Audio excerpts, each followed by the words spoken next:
Hello বন্ধুরা, Lalita simple লাইফস্টাইলে সবাইকে স্বাগত। তো অফিস থেকে ফিরে দেখো আমি এখানে চা বসিয়ে দিয়েছি আর একটু ড্রেস চেঞ্জ করে নিয়ে চা খেয়ে নেবো আগে। তারপরে রাত্রে যে রান্নাবান্নাগুলো আছে সেগুলো তোমাদের সঙ্গে আজকে একটু শেয়ার করবো। আজকে এটারই ভ্লগ দিচ্ছি তোমাদের সঙ্গে। তো এখানে চা পাতা দিয়ে আমি চাটাকে বেশিক্ষণ ফোটাই না, এমনি নামিয়ে নিই। দেখো ভুল করে গ্যাসটা ওখানে আমি জ্বালিয়ে রেখে দিয়েছি। ভুল করে নয়, গ্যাসে আমি যেটা রান্না করব সেটা প্রেশার কুকারে আজকে আমি একটু ঘুগনি রান্না করব, সেটা দিয়েছি। তো এখানে দেখো আমরা চা খেয়ে নিচ্ছি। চায়ের সঙ্গে আজকে একটু চপ নিয়ে এসেছিলাম, ওটা দিয়ে সন্ধ্যাবেলা চাটা খাবো। আর এখানে একটু গল্প গুজব করছিলাম। সন্ধ্যাবেলা যেটা আমাদের দুজনের কাজ, সে সারাদিনের যা হয়েছে সেগুলো একটু চা খেতে নাম্বারটা দেয়নি এমনি তোমাকে কি কাজ করে সরকারি কাজ করে দেখো চাটা খাওয়ার পরে একটু রেস্ট নেওয়ার পরে এখানে চলে এসেছি রাত্রে রান্না গোছানোর জন্য। তো দেখো এখানে মশলাপাতি যেগুলো দেবো ঘুগনিতে সেগুলো রেডি করে নিচ্ছি। তো তোমাদের সঙ্গে আর এখানে ততক্ষণে আমার ঘুগনি মটরটা সেদ্ধ হয়ে গেছে, সেটাও আমি দেখে নিচ্ছি। আর এর মধ্যে একটা ভুল হয়ে গেছিলো যে আমি যেটা বসিয়েছিলাম ঘুগনি মটরটা একবারে সেদ্ধ হয়নি, তো সেই জন্য আমি আবার সিটি দিয়ে নিয়েছি।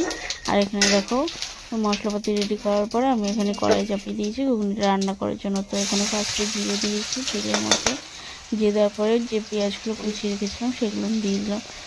এবার সেগুলো দিয়ে নাড়াচাড়া করে নেওয়ার পরে বাদ বাকি মশলাগুলো আমি দিয়ে দেবো। আর এখানে মশলা বলতে আমি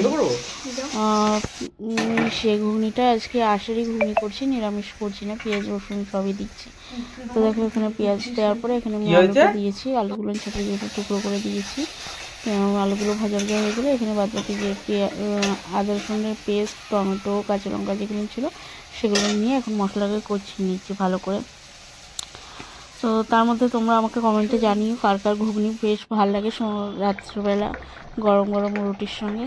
তো এখানে দেখো আমার ঘুগনিটা ঢেলে জল দেওয়া হয়ে গেছে। আর এখানে জল দেওয়ার পরে এটা এবার ঢেকে দিয়ে রেখে এদিকে আটা মাখাটা কমপ্লিট করে নেবো রুটি বানানোর জন্য।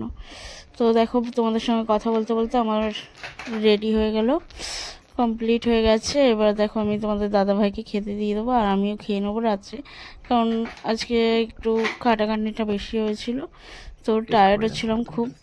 তো চলো বেশি আর বকবো না তোমাদের সঙ্গে, এবার খেয়ে দেখিয়ে দেবো কেমন হয়েছে। ঘুগনিটা বলতে গেলে সত্যি খুব দারুণ ঘুগনি হয়েছিল।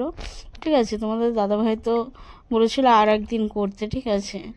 তো এটাই বলার ছিল যে আমার ভিডিওগুলো যে কার কার ভালো লাগে তো অবশ্যই লাইক কমেন্ট শেয়ার করবে, আমার চ্যানেলটাকে সাবস্ক্রাইব করে দেবে। আর তোমরা কিন্তু কমেন্টে কেউ জানাচ্ছ না যে আমার ভিডিওগুলো কেমন হয়। তো আমার ভিডিওটা দেখার জন্য ধন্যবাদ।